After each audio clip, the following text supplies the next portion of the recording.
जय माँ इंद्राक्षी, जय अम्बे। इंद्राक्षी धाम में दर्शकों आप सभी का हम हार्दिक स्वागत करते हैं। आज के दिन जिन जातकों का जन्मदिवस है, मैरिज एनिवर्सरी है, उन सभी को हमारी तरफ से बहुत बहुत शुभकामनाएं। आज हम बताएंगे अपने सभी साधकों को राजहंस योग। राजहंस योग क्या होता है? इस योग में जन्मा जातक, यदि आपका बेटा है, बेटी है या आप स्वयं हैं, तो इसका फल बहुत अच्छा होता है। अपने ज्ञानवर्धन के लिए इस कार्यक्रम को जरूर सुनिएगा। हमारे ऐसे बहुत से साधक हैं जो हमारा कार्यक्रम धर्म की हलचल के लिए देखते हैं, धर्म की बातों के लिए सुनते हैं। और आजकल वो सोच रहे होंगे शर्मा जी बहुत दिनों से 5-7 दिन से ये ज्योतिष की बात कर रहे हैं, क्योंकि देखो ये भी एक सब्जेक्ट है और ये जानना भी आपके लिए ज़रूरी है। संसार में कोई भी विद्या हो, यदि उसको हम सीख लें, हमें कुछ उसके बारे में पता लग जाए, तो पढ़ी हुई विद्या कई बार बहुत काम आती है। कहते हैं ना, जैसे खोटा सिक्का भी कई बार काम आ जाता, तो पढ़ी हुई विद्या भी बहुत काम आती है। राजहंस योग कैसे कुंडली में बनता है अभी बताऊंगा। पहले आज का पंचांग देख लेते हैं। 1 अप्रैल सन 2024, दिन सोमवार, संवत 2080, चैत्र मास, कृष्ण पक्ष, तिथि आज सप्तमी है, नक्षत्र मूल है। आज रात तक ही 10:30 पौने 11 तक मूल नक्षत्र रहेगा। जन्मे जातक गणमूल नक्षत्र की श्रेणी में होंगे, इसलिए आज जिन जातकों का जन्म हो उनकी गणमूल शांति करा देनी चाहिए। राहु काल 7:30 से 9, दिशा शूल पूर्व दिशा। राजहंस योग, नाम ही कितना सुंदर है, राज और ऊपर से हंस। हंस बुद्धि के परिचायक होते हैं, इसलिए हंस की सवारी भगवती गायत्री करती हैं। हंस के ऊपर भगवती गायत्री विराजमान होती हैं, हंस के ऊपर भगवती सरस्वती विराजमान होती हैं। ज्ञान है। हम आप ये ना समझे कि वो हंस पर ही क्यों बैठती हैं, ये एक उपमाएं हैं। हंस ज्ञान का सूचक है।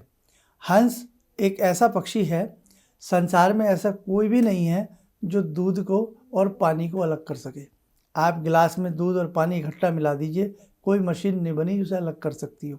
लेकिन हंस में वो बुद्धि, वो विवेक है कि दूध का दूध और पानी का पानी वो कर देता है। बहुत बुद्धि उसकी होती है। ऐसे ही ये योग है हंस योग। हंस योग कैसे बनता है? अपनी स्क्रीन के ऊपर एक कुंडली देखें। आप देखें ये कुंडली आपकी बनी हुई है। अब इसमें कुछ इस प्रकार से आप समझें, ये मेष लगन की हमने कुंडली बनाई है।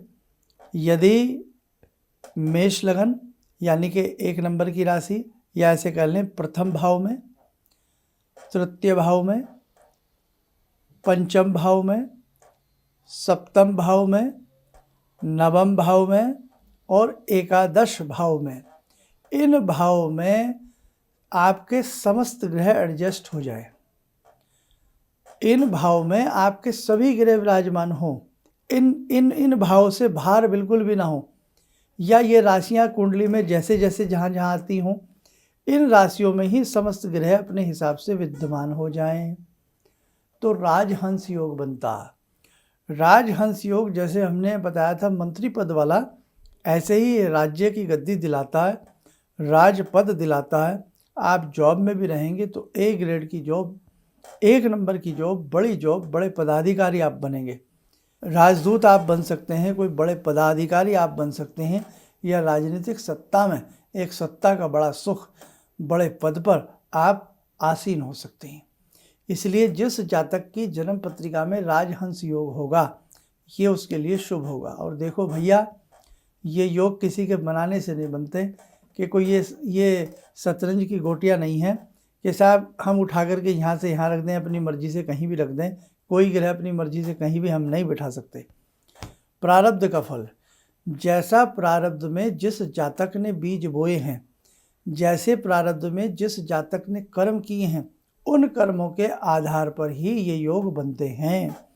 एक बालक जन्म के साथ जैसे ही पैदा होता है, वैसे ही उसको राज सिंहासन की प्राप्ति हो जाती है, राजशाही, राज तख्त का स्वामी हो जाता है, और उस व्यक्ति के नाम लाखों करोड़ों रुपए की विरासत लिख दी जाती है कि ये इस वंश का वारिश है, ये इस संपत्ति का स्वामी है।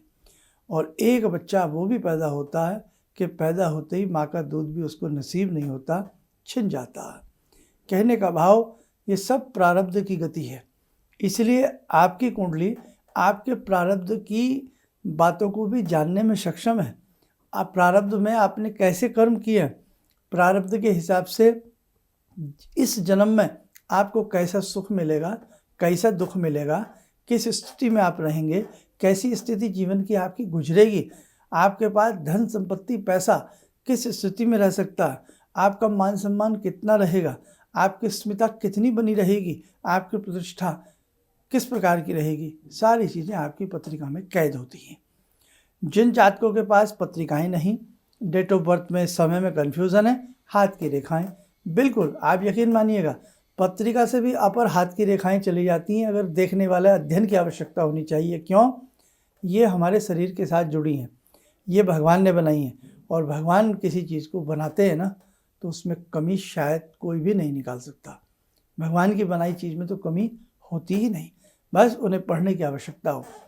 ऐसे ही आपका ब्लड है, आपके ब्लड टेस्ट करके आपकी नाना भांति की बीमारियों को डॉक्टर जो चिकित्सक होते हैं, जांच अधिकारी या जो भी, वो आपकी उसको लैब में ले जाकर के आपके ब्लड को जब उसका परीक्षण होता है तो उसमें क्या बीमारियां हैं, आपका किस प्रकार का शुगर लेवल है, आपका हीमोग्लोबिन, बहुत सारी चीज़ें एक आपके ब्लड से पता लग जाती हैं।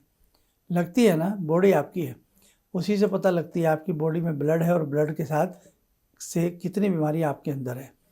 ऐसे ही आपके हाथ की रेखाएं हैं, ये रेखाएं भी आपके जीवन के सुख दुख को बयां करती हैं, आपके आने वाले समय को बताती हैं, और साथ में ही निर्धारण करती हैं कि आपको किन विशेष उपायों के माध्यम से अपने जीवन को सुंदर बनाना चाहिए। तो बेटा ये लिख लेना अपनी कॉपी में, डायरी में, जिस जातक की कुंडली में राजहंस योग होगा वो उसके लिए बहुत अच्छा होगा। ठीक है, तो चलिए अब समय और चला आज की ध्यान साधना का जुड़ते हैं। आज की ध्यान साधना में महाकाल से, भगवान शिव से। ॐ आत्मा त्वं गिरिजामति सहचरा प्राणा शरीरं गृहं पूजा ते विषयोपभोगरचना निद्रा समाधिस्थिते संचारपदयो प्रदक्षिणविधेः श्रोत्राणि सर्वागिरो यद्यात् कर्म करोमि तद्दखिलं शम्भोस्तवाराधनम् चन्द्रोद्भासितशेखरे स्मर हरे गंगाधरे शंकरे सर्पे भूषितकण्ठकर्णविवरे नेत्रोत्तवे स्वानरे दन्ते त्वकृतसुन्दरां वरदरे त्रैलोक्यसारे हरे मोक्षार्तिं कुरु चित्तवृत्त्यमचलं मन्येस्तु किं कर्म वे वन्दे देव उमापतिं सुरगुरुं वन्दे जगत्कारणं वन्दे पन्नगभूषणं मृगधरं वन्दे पशूनां पतिं वन्दे सूर्यशशाङ्कवह्निनयनां वन्दे मुकुन्दप्रियं वन्दे भक्तजनश्रयं च वरदां वन्दे शिवं शङ्करम् ॐ कर्पूरगौरं करुणावतारं संसारसारं भुजगेन्द्रहारं सदा वसन्तं हृदयारविन्दे भवं भवानी सहितं नमामि भवं भवानी सहितं नमामि। कवच बना लें, ध्यान करें, सदा शिव शंभू का शुभ आशीष हम सबके ऊपर बरस रहा है।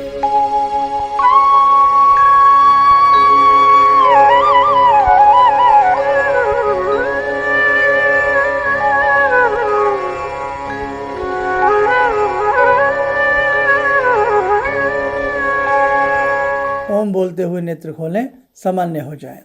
आने वाले समय में साधकों बहुत अच्छी साधना, बहुत अच्छे भगवान की कृपा को प्राप्त करने वाली साधना उस मार्ग से आपको जोड़ने वाले हैं।